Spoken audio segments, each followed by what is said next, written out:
2. Parasites and worms infiltrate into the body from very young and live and thrive inside of us. Very few people do not have parasites and worms inside of them. What? For example, we had this one client whose face would get inflamed. It would happen around his mouth, so most of the time. Well, ever since clearing him from the inflammation and parasites kits, he has not had an episode since. When? Parasites and worms exist in 95% of us. They normally coexist with us in a non-threatening manner.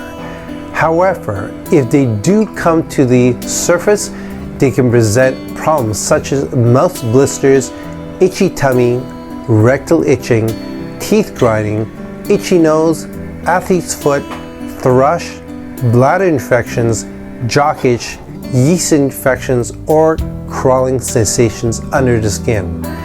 How? Rebalance the client of parasites, worms, and inflammation response. The symptoms should begin dissipating within 1 to 5 days.